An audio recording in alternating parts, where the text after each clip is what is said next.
તો ભગવાન જગન્નાથજીની 149મી રથયાત્રા વાતે ગાતે અમદાવાદના રસ્તાઓ પર અત્યારે નીકળી છે અને સૌ કોઈ માનવ મહેરામણ અત્યારે ઉમટી પડ્યું છે। ત્યારે ઠેર ઠેરથી લોકો ભગવાન જગન્નાથજીના દર્શન કરવા માટે પહોંચ્યા છે। ત્યારે જે દ્રશ્યો આપ જોઈ રહ્યા છો એક પછી એક જે દ્રશ્યો સામે આવી રહ્યા છે, આ સાથે જ મુખ્યમંત્રીએ પણ તેનું લાઈવ નિરીક્ષણ કર્યું હતું। તેમણે પણ નિહાળી હતી આ રથયાત્રા, પળે પળની સુરક્ષાની ધ્યાન પણ અત્યારે રાખવામાં આવી રહ્યું છે।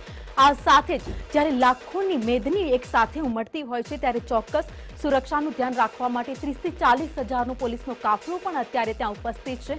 ત્યારે સરસપુર હવે બસ થોડી જ વારમાં રથ પહોંચી ગયા છે, પરંતુ જ્યારે ભાણેજિયા પહોંચ્યા હોય ત્યારે મામાના ઘરના લોકો છે બસ થોડી જ વારમાં તેમનું સ્વાગત કરવા માટે રાહ જોઈને બેઠા છે।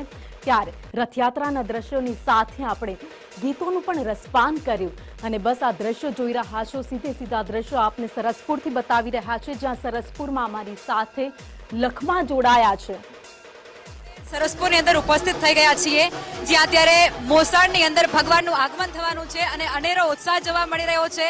અમારી પાછળની તસવીરો તમને હું બતાવવાનો પ્રયત્ન કરીશ, જેમાં મામેરાની તૈયારી અત્યારે ચાલી રહી છે અને ભગવાન જ્યારે મોસાળની અંદર પધારવાના છે અને ત્યારે મોસાળ દ્વારા તેમને અવનવા વસ્ત્રો ભેટમાં આપવામાં આવશે, મોટી મોટી સોગાતો આપવામાં આવનાર છે અને આ બધા વચ્ચે ભક્તોનો ઉત્સાહ કંઈક અલગ જ જોવા મળી રહ્યો છે। વહેલી સવારથી જ મોટી સંખ્યામાં અહીંયા ભક્તો આવી પહોંચ્યા છે અને આ સાથે જ અનેક એવા ભક્તો છે જે પોતાના ઘરેથી પણ પોતાના ભગવાનને લઈને આવ્યા છે દર્શન કરાવવા માટે। એ તસવીરો પણ આપને બતાવવાનો પ્રયત્ન કરી રહ્યા છીએ અમે। ભગવાન જેના દર્શન કરીને સૌ કોઈ ધન્યતા અનુભવતા હોય છે, અનેક એવા અવનવા વસ્ત્રો ધારણ કરીને લોકો ત્યાં પહોંચ્યા હોય છે અને ત્યારની આ તસવીર છે જેમાં પોતાના ઘરેથી બાલ ગોપાલને લઈ અને એક મહિલા અહીંયા આવ્યા છે। મોસાળની અંદર જ્યારે ભગવાનનું આગતા સ્વાગત કરવામાં આવતું હોય છે ત્યારે ભજનની પણ અહીંયા ખૂબ મોટી ધૂન ચાલી રહી છે અને ભજન મંડળીની જે ધૂન છે તે અમારે તમને બતાવવી છે। મોટી સંખ્યામાં બહેનો અહીંયા ભજન મંડળીમાં ધૂન કરી રહી છે, ભગવાનના નાદ અહીંયા સતત સંભળાઈ રહ્યા છે અને મોટી સંખ્યામાં ભક્તો પણ અહીંયા આવી પહોંચ્યા છે। જય જગન્નાથના નાદથી આખું જ અત્યારે મંદિર પરિસર એ ગુંજી ઉઠ્યું છે। જ્યાં જુઓ ત્યાં જય રણછોડ માખણચોડના નાદ સંભળાઈ રહ્યા છે, જય જગન્નાથના નાદ સંભળાઈ રહ્યા છે। ભગવાનને વધાવવા માટે, ભગવાનનું આગમન કરવા માટે અત્યારે ખૂબ જ આતુરતાથી અહીંના ભક્તો એ રાહ જોઈને બેઠા છે અને અવનવા ગીતો સાથે અવનવા કાલાવાલા કરી રહ્યા છે અને ભક્તો એ આ મંડળીની અંદર અત્યારે ખૂબ ઉત્સાહપૂર્વક જોડાઈ ચૂક્યા છે।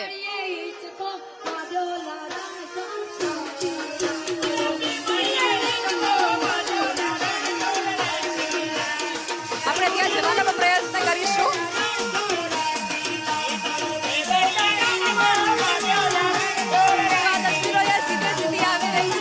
મોટી સંખ્યામાં ભક્તો ખૂબ ઉત્સાહભેર નાથને વધાવવા માટે ખૂબ ઉત્સુકતાથી અહીં જોવા મળી રહ્યા છે।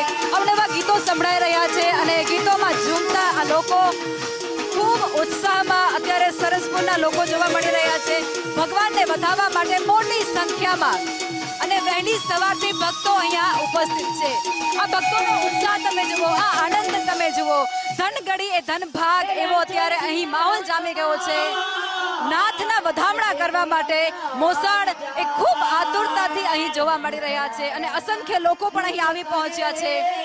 આ અનેક તસવીરો તમારા સુધી અમને પહોંચાડવી છે।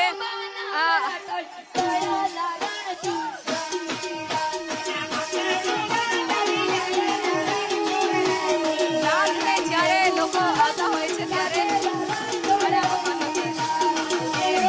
ભગવાન જ્યારે અહીં આવતા હોય છે ત્યારે વધાવવા માટે પણ અસંખ્ય લોકો પહોંચતા હોય છે અને આ ભગવાન જેને બાલ ગોપાલ સ્વરૂપે અહીં લાવ્યા છે પોતાના ઘરેથી અને ત્યારબાદ અહીં એમને પૂજા અર્ચના કરવામાં આવતી હોય છે, લોકો દ્વારા ભાવ બતાવવામાં આવે છે, ઉત્સાહ બતાવવામાં આવતો હોય છે અને આખી જ તસવીરો ત્યારે આખું સરસપુર એ ભક્તિના માહોલમાં ગુંજી ઉઠ્યો છે, ભક્તિના રાગમાં તો રંગાઈ રહ્યો હોય છે।